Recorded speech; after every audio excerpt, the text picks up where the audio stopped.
empezó el juicio que se calcula durará unas 4 semanas del exsecretario de Seguridad Pública de México durante el gobierno de Felipe Calderón, el señor Genaro García Luna, que está preso ya desde diciembre del 2019 esperando este juicio.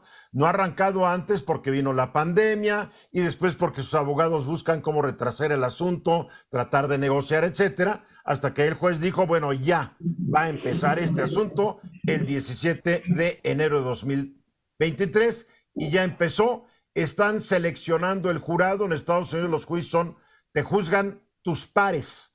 Entonces, un jurado de ciudadanos te juzgan, diferencia de México que un juez determina todo tu destino y tu futuro. Bien, a veces la gente no entiende cómo se maneja un proceso, un juicio de este tipo en Estados Unidos, Luis. ¿Por qué no nos explicas más o menos cuál es la diferencia y cuál es el proceso que seguirá con el señor García Luna? Digo el señor García Luna porque está de moda hablar bien de narcotraficantes y todo eso, ¿no? Entonces estamos mostrándole mucho respeto a este gañán. Que es el funcionario de más alto nivel que va a enfrentar cargos criminales en una corte de Estados Unidos. La diferencia fundamental, tú lo acabas de apuntar. En Estados Unidos,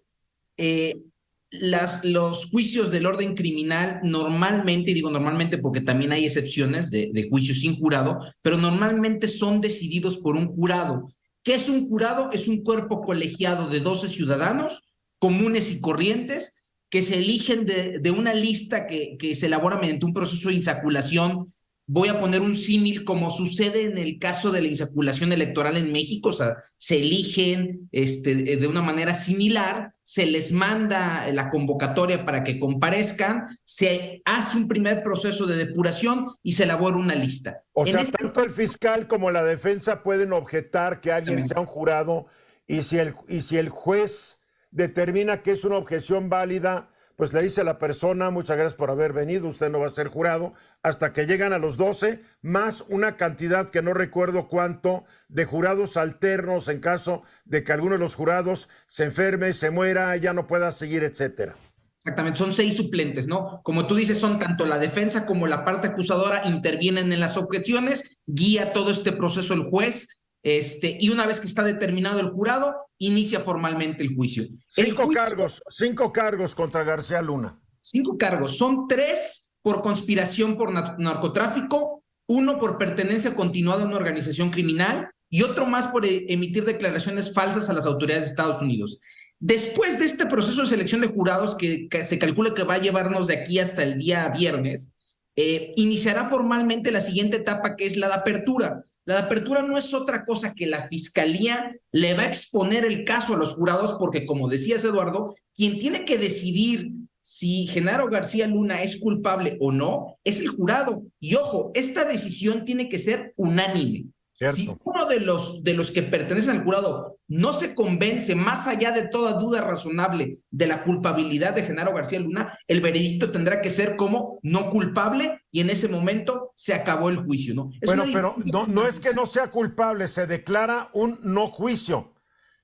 Y entonces ya está en el fiscal determinar si quieren juzgarlo de nuevo. No lo declaran culpable, se declara inviable el juicio y el fiscal dice, pues lo voy a volver a presentar voy a volver a juzgarlo o me rindo, ya no, ya déjenlo libre.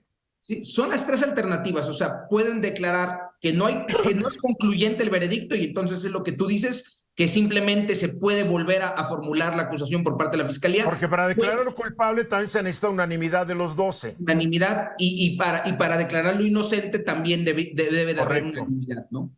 Entonces, primero va el fiscal y dice por qué es muy malo este señor, después va la defensa para decir por qué es más inocente que la Virgen María. Y después viene el proceso de presentarle las pruebas al jurado, que en el caso de García Luna se dice que son más de 20 testimonios, 20 testigos que su identidad se encuentra todavía reservada y que ha tratado de impugnarlos la defensa, ¿no? Entonces, básicamente este es el modelo del juicio para no extendernos mucho. Después de eso delibera, bueno, hacen sus alegatos de cierre, deliberan. A ver, tú te me estás acelerando. La fiscalía presenta sus testigos que son interrogados tanto por la fiscalía como por la defensa. Sí, sí, sí. pero después la defensa presenta sus testigos. O Y sus hasta pruebas que de no descargo. acaba ese Sí. proceso, se cierra el juicio, sus alegatos finales y al Y jurado. deliberación.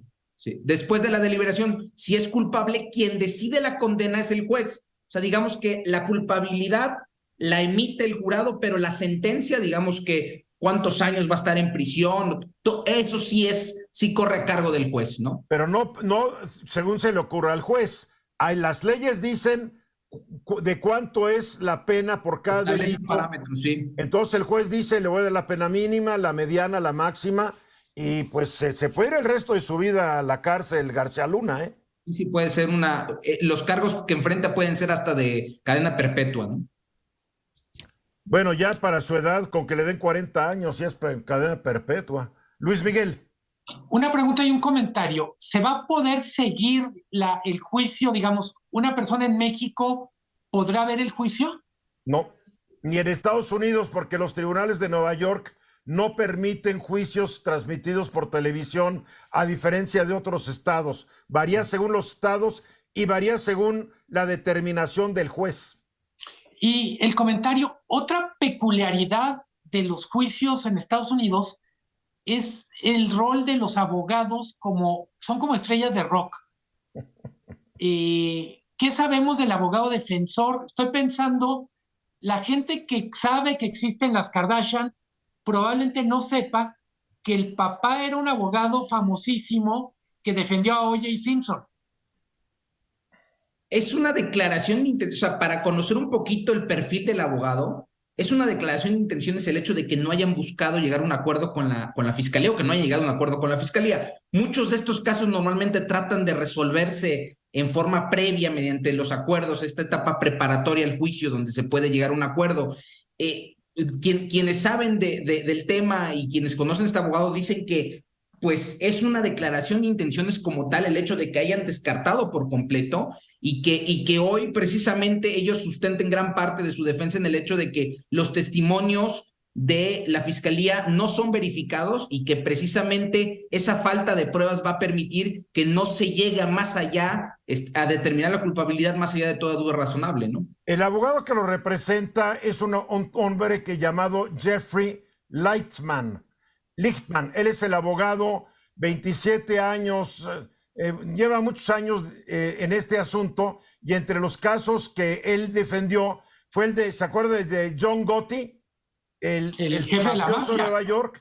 Bueno, él defendió después de 2 meses de juicio, aquí lo dice, 3 acusaciones de conspirar para asesinar a alguien, pues resultó inocente en esto, no pudieron demostrar que era culpable de fraude por $25 millones, etcétera, etcétera, y que el señor Lichtman aseguró que el señor Gotti fuera liberado bajo fianza. Bueno, ya sabemos cómo acabó esto, ¿no? El señor Gotti acabó en la cárcel y ahí se murió.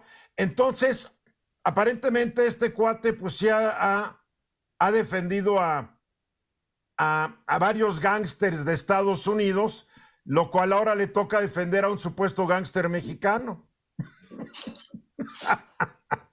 Digo, García Luna debería haberse buscado un abogado que no defendiera a mafiosos, no por la imagen. A ver, Marco.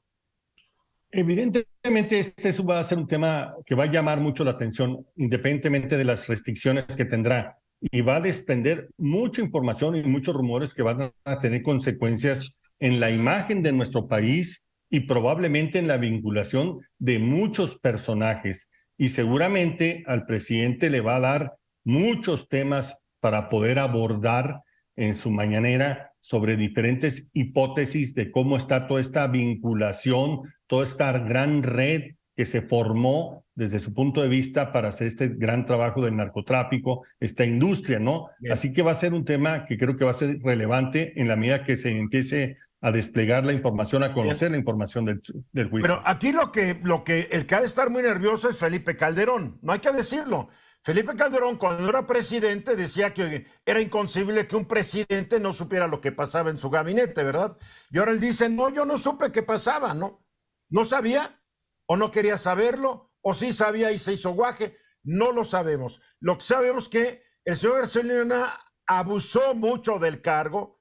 Su gestión se caracterizó por una violación consuetudinaria de los derechos humanos de culpables y de inocentes.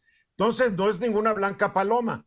Yo creo que todos estamos esperando a ver qué nombres, en un momento, si es que se da, de prominentes mexicanos salen a la luz, tal vez como probables socios de García Luna. No lo sabemos, pero yo si fuera Felipe Calderón estaría francamente muy preocupado. ¿Ustedes no?